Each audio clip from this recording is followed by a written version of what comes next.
Halo semua, ketemu lagi di Tahu Isi, podcast GK Epic. Yang belum tahu dikasih tahu, yang sudah tahu diisi.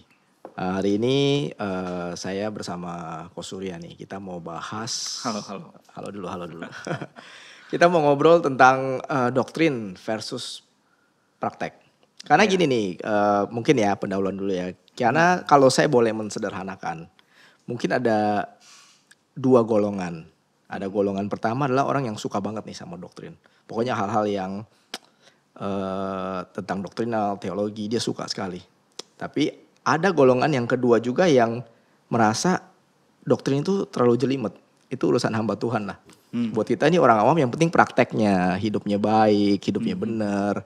Ya nggak usah ngerti-ngerti doktrin sampai gimana lah. Mau ngerti doktrin tapi kalau hidupnya nggak benar juga buat apa. Nah ini yang kita mau bahas nih hari ini. Sebenarnya dua hal ini apakah kita bisa pisahkan atau kita bisa pilih salah satu dan sebagainya. Tapi sebelum kita masuk nih kok ke pembahasan ini, mungkin pendengar kita kan luas nih. Luas bukan banyak ya. Iya. Luas itu artinya ada yang sudah sangat familiar dengan istilah ini, ada juga mungkin yang oh ini baru pertama. Jadi mungkin ada baiknya, nggak ada salahnya Ko Surya bisa kasih penjelasan sedikit lah. Doktrin itu sebenarnya apa sih? Oke. Pertama jangan pikir ini sangat terlalu dalam ya. No. Kita take it easy, kita coba cerna secara ringan aja. Doktrin itu sebenarnya as simple as the teaching of Christian faith. Oke, jadi ini adalah sekumpulan pengajaran-pengajaran yang benar tentang iman Kristen yang di-concise, dipadetin, dikumpulin. Dan itu kemudian diajarkan ke jemaat. Gitu. Nah tentu doktrin ini harus berdasarkan kebenaran firman Tuhan, Alkitab. Begitu. Itu maknanya doktrin, definisinya doktrin. Gitu, jadi sesimpel itu. Ajaran ya, yang dasarnya firman Tuhan. Tetapi kan firman Tuhan Alkitab kita ini semua sama kan. Nah untuk sampai turun ke doktrin ini kan butuh banyak proses ya. Nah, contohnya begini aja contohnya misalnya ya. Saya sebagai orang percaya, entah saya baru percaya atau saya sudah bertahun-tahun percaya ya. Nah mungkin kalau saya ditanyain tentang siapa itu Allah, lalu saya harus men-search semua itu di dalam Alkitab, which is ada 66 kitab di dalam Alkitab tentang siapa itu Allah. Wah mungkin saya untuk menjawab satu pertanyaan ini, saya harus studi mungkin 3 bulan mungkin, baru saya bisa jawab. Tetapi ini kan sudah ada para sarjana Alkitab, para scholar para sarjana Alkitab, pengajar di gereja kita yang sudah mempelajari ini dan mengconcise itu. Dan kemudian saya mengajarkannya kepada orang percaya ini. Entah dia baru percaya atau udah sekian lama percaya Tuhan. Nah jadi dia tahu bagaimana pemahaman tentang Allah untuk dirinya. Dan bagaimana dia juga bisa menjawab kalau ada orang yang bertanya kepada dia tentang siapa itu Allah yang kita yakini di dalam Yesus Kristus. Begitu. Ini contohnya. Supaya juga hari ini tidak terlalu berat, boleh sambil dimakan Ko Surya. Oh iya. Nanti ya. Nanti ya, terakhir kita makan ya. Tapi mungkin kalau saya boleh menjelaskan, maksudnya menjabarkan sedikit. Teologi ini kan juga bermacam-macam nih. Ada biblical, historical, sistematika, kontemporer dan sebagainya. Dan mungkin yang kita hari ini mau lebih tekankan adalah yang sistematik, teologi sistematik dan prakteknya. Gitu. Nah tadi Ko Surya kan bilang di gereja kita mengajarkan doktrin sehingga jemaat itu bisa mendapat gambaran lah. Kita kan kalau dapat baca langsung Alkitab mungkin perlu waktu sehingga diajarkan. Tetapi untuk orang awam nih misalnya seperti saya gitu ya.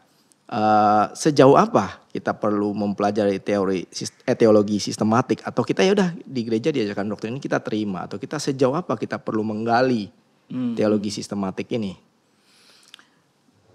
Iya ini sangat dibutuhkan ya. Saya pikir begini, ini bukan hanya untuk memuaskan pengetahuan kita aja. Kadang-kadang orang Kristen bisa begitu loh maksudnya dia berasa dia udah tahu banyak tentang teologi. Dan itu buat dia feel good.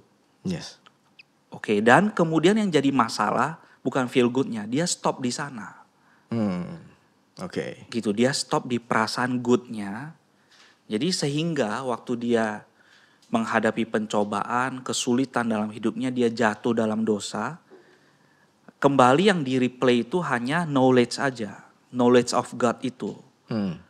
Gitu, which is dia lack of experience kemudian. Oke. Karena dia enggak mempraktekkan apa yang dia tahu di dalam pengetahuannya tentang Allah. Dan dia aplikasikan dalam hidupnya bagaimana dia mengatasi kejatuhannya dalam dosa itu dengan memproses diri melalui pengetahuannya tentang Allah, which is dari pengetahuan tentang kebenaran itu dia harus bertobat, dia harus berubah, karena hidupnya transform ya, berubah, melakukan hal yang benar sesuai dengan yang dia tahu ini tentang kebenaran ini. Nah ini proses inilah yang sebetulnya pengen kita bicarakan sekarang ini. Di satu sisi penting kalau enggak kita berubah itu hanya berubah karena kamu tahu secara moral ini tidak baik, tidak benar. Dan itu saya kira bukan yang Tuhan harapkan. Oke. Yang Tuhan harapkan adalah kita berubah karena kita tahu siapa Allah kita. Oke. Dan apa yang Allah yang benar itu kehendaki dalam kehidupan saya sehingga saya berubah sesuai dengan kehendak Allah. Itu yang membuat Allah seneng sebetulnya, Di. Oke, jadi dasarnya itu adalah harus pengetahuan dahulu tentang Allah. Betul dong. Oke. Jadi kalau saya nangkep sebenarnya kita juga nggak bisa memisahkan ya. Jadi kita nggak bisa pilih salah satu. Saya mau doktrin aja, saya mau teori atau teologi aja, atau saya hanya mau saya praktek aja deh. Yang penting prakteknya hidupnya baik, hidupnya benar. Yang itu urusan rohaniwan nggak bisa ya. Nggak bisa dipisahin. Itu harusnya itu berjalan bersamaan ya. Saya tahu yang benar, saya merubah, saya bertobat, kemudian saya merubah perilaku saya sesuai dengan apa yang saya benar. Nah itu terjadi terus Jadi kehidupan orang Kristen sebetulnya sebuah perpindahan dari kegelapan menuju terang, dari kegelapan menuju terang. Satu demi satu, apa yang kehidupan saya yang lama, yang gelap itu, satu demi satu itu berubah. Jadi terang, saya bertemu dengan terang firman Tuhan, saya berubah. Hari ini saya bertemu lagi dengan terang firman Tuhan, saya berubah lagi. Kemudian at the end kita menjadi semakin serupa dengan Kristus. Itu goal kita kan. Tapi sejauh apa sih kalau sudah kita perlu belajar ini, sedalam apa? Misalnya sampai hal yang jelimet sekali sebenarnya orang awam itu perlu nggak? Misalnya kayak lapsarianisme, terus sampai kayak gitu-gitulah. Maksudnya yang berat-berat itu orang jemaat itu perlu nggak sih belajar sampai sejauh itu? Begini, kita perlu kembali melihat ya kenapa sebetulnya doktrin itu dibutuhkan. Kalau kita tahu latar belakang ini, mungkin ini kita bisa relate ke kehidupan kita. Yang pertama sebetulnya upaya mengconcise pengajaran tentang siapa itu Allah yang kita sembah itu sebenarnya di perjanjian lama udah terjadi. Ya, jadi di kitab Ulangan ya, kitab Ulangan itu ada tertulis demikian. Saya bacakan ya, Ulangan 6. Ya, coba ya kita lihat ke Ulangan 6 ayat 4 dan seterusnya, saya coba bacakan ya. Dengarlah hai orang Israel, ini jadi ditujukan kepada orang-orang Israel, Tuhan itu Allah kita. Ini sebuah concise ya, sebuah statement, pengajaran yang bukan mereka nggak kenal, tapi ini sudah diajarkan berulang-ulang sebetulnya di dalam komunitas orang percaya umat pilihan. Nah ini ditegaskan lagi, Tuhan itu Allah kita, Tuhan itu esa. Lalu ada how to-nya, kasihilah Tuhan Allahmu dengan segenap hatimu dan dengan segenap jiwamu dan dengan segenap kekuatanmu. Apa yang kuperintahkan dan sebagainya. Jadi ini Ulangan 6 ini adalah sebuah kumpulan pengajaran iman untuk orang percaya dan bagaimana mereka harus menghidupinya sehari-hari. Ini spesifik banget kalau kita baca. Jadi sekali lagi ini bukan ide para teolog-teolog modern gitu ya untuk memikirkan bahwa kita butuh doktrin. Ya. Jadi ini sebetulnya di Perjanjian Lama sudah ada. Dan juga kalau kita lihat alasan kedua mengapa kita butuh doktrin itu karena jemaat mula-mula pada waktu itu menghadapi guru-guru palsu di. Ya, jadi kita juga sekarang punya ya guru-guru palsu ya. Ya, dan kita perlu tahu bagaimana harus membedakan guru yang benar sama guru yang palsu. Apalagi di era sekarang di sosial media, semua orang bisa mengajar tentang firman. Iya. Semua orang bisa bicara tentang siapa itu Yesus sesuai dengan apa yang dia pikirkan. Siapa itu Allah sesuai dengan apa yang dia pikirkan. Nah, kalau kita sebagai orang percaya, kita punya pengetahuan tentang Allah yang minim.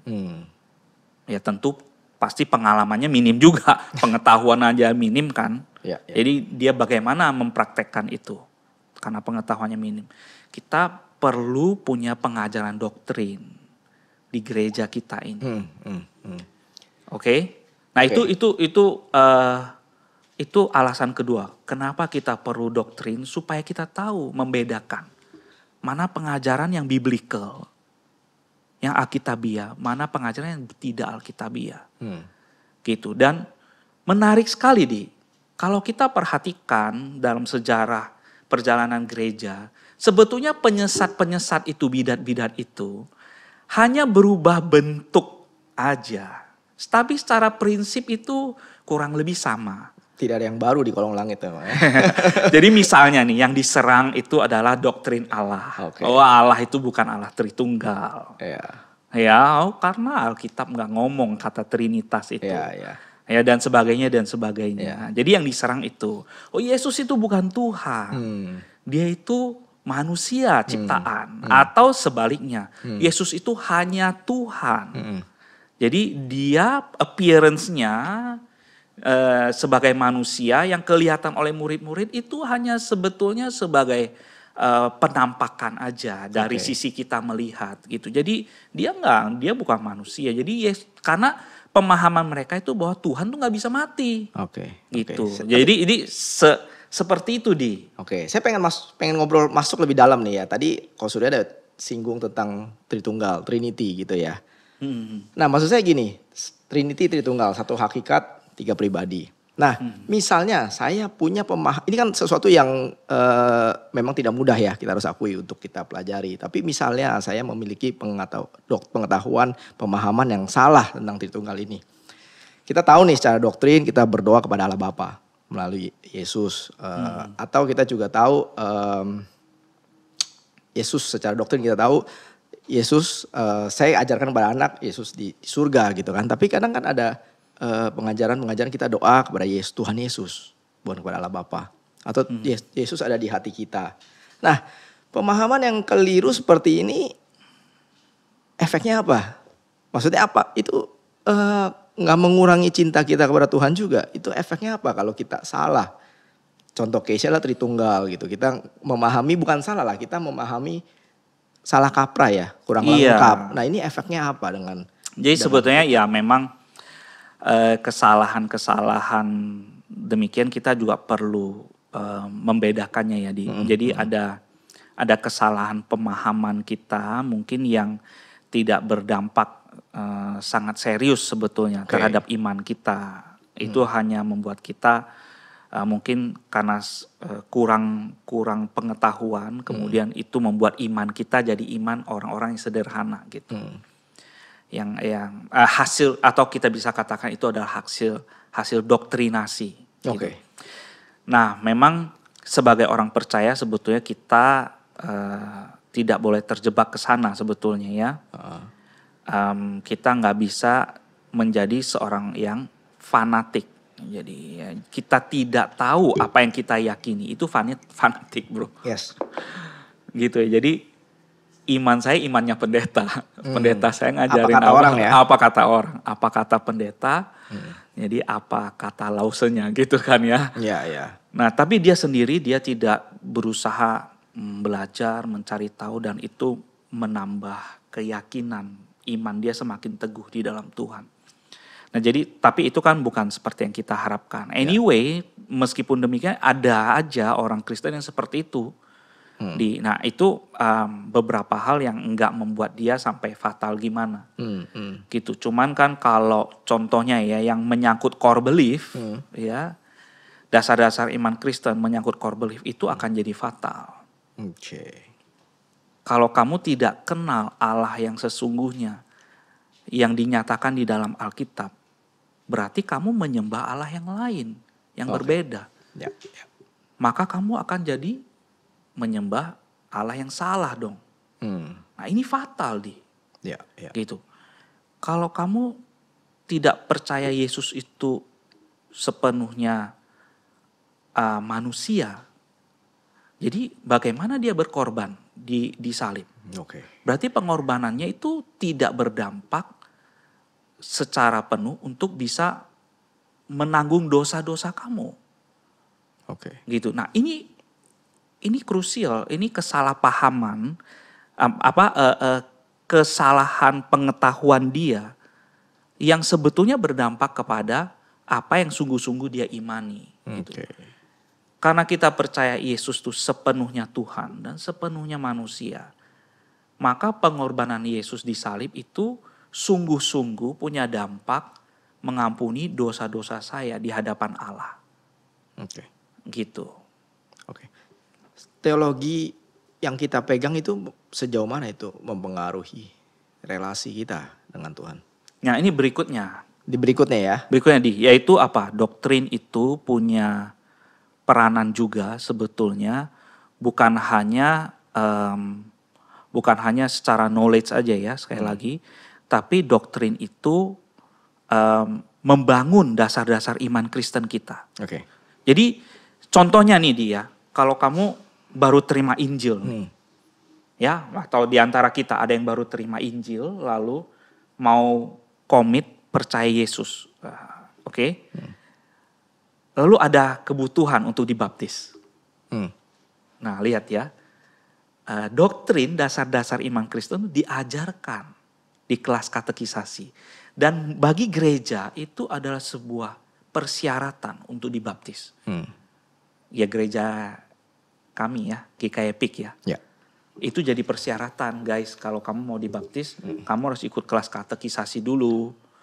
Nah di kelas katekisasi itulah kamu akan diajarkan dasar-dasar iman Kristen.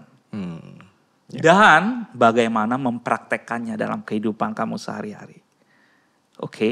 Nah alasan keempat mengapa kita butuh doktrin itu bukan cuma untuk dibaptis aja sebetulnya.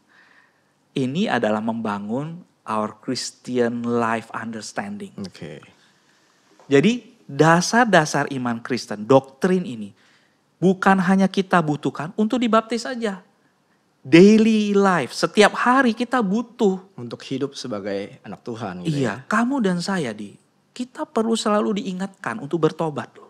Iya, setuju. Nah kita perlu selalu diingatkan bahwa kamu dan saya ada dalam sebuah proses yang dinamakan pengudusan. Ini saya kasih contoh-contoh teman-teman. Kalau kita nggak ada dalam awareness itu, ya kita ada waktunya kita nggak mau membiarkan diri kita atau kita nggak mau merelakan diri kita diproses oleh Roh Kudus. Roh Kudus memberikan peneguran kepada kita. You salah you. Surya lu salah nih. Nah ini firman Tuhan ngomong begini nih. Biasa Roh Kudus pop up ya. Pop up firman Tuhan ya. Di pop up kamu harusnya begini nih. I see. Nah ada awareness itu muncul. Nah dari sisi saya mau bekerja sama nggak? Kalau kita nggak punya pengertian yang benar tadi, kita nggak mungkin muncul yang Tuhan mau tegurnya seperti apa gitu ya. Iya dan somehow saya melatih orang jemaat yang ada dalam sesi counseling dengan saya. Saya memberikan latihan-latihan seperti ini. Jadi bagaimana saya bisa merespon dengan benar terhadap teguran Roh Kudus. dan kebenaran firman Tuhan yang muncul di dalam Ya. benak saya. Ya, ya. Saya jadi kepikir Dan saya bisa meresponi itu sebuah pilihan yang dari sisi saya, Iya. tanggung jawab saya as a believer. Ya. Sebagai murid Yesus, saya bertanggung jawab untuk menghidupi kebenaran firman Tuhan itu. Ya, ya. Dan merelakan diri saya diproses menjadi semakin serupa dengan Kristus. Ya, ya, ya. Gitu. Jadi again, doktrin dan how we live in this understanding ya, kemudian jadi practical, jadi sebuah bentuk attitude and practical perbuatan ya, sebagai sebuah perbuatan yang praktis. Ya. Bagaimana saya meresponi itu dan menjadi sebuah perilaku. Nah, itu menjadi penting. Doktrin itu dasarnya. Ya, ya. Saya jadi kepikir nih, saya kalau boleh sharing sedikit ya. Mm-hmm. Ya, saya waktu muda gitu, saya suka pelajari doktrin. Tapi ya karena suka aja gitu loh, Ko Surya. Ya sekarang udah gak muda sih. Waktu muda saya suka pelajari doktrin itu. Tapi ya kadang saya memakai itu untuk menutupi kekurangan, kelemahan saya. Jadi ya saya pelajari doktrin, oh ya supaya terlihat pintar, supaya terlihat lebih rohani gitu ya. Dan tapi stop sampai di situ yang tadi seperti Ko Surya bilang. Nah saya makin mengerti nih setelah saya menikah dan juga di mentor oleh Ko Surya gitu ya. Saya makin mengerti, saya menganalogikan seperti ini. Misalnya kayak kalau kita bilang kita mengasihi istri kita, misalnya mencintai istri kita. Kan gak mungkin, oh iya itu cukup, yang penting saya mengasihi. Kan kita perlu tahu ya, dia lahir tanggal berapa, suka makannya apa, musiknya yang dia suka apa. Sehingga kita bisa dengan lebih tepat mencintai. Maksudnya dia ingin dikasihi dengan cara yang seperti apa. Dan saya analogikan ketika kita mempelajari doktrin juga sebagai tools untuk kita mengerti Tuhan itu ingin disembah, ingin dicintai, dan ingin dikenal dengan seperti apa. Kira-kira seperti itu. Benar gak sih?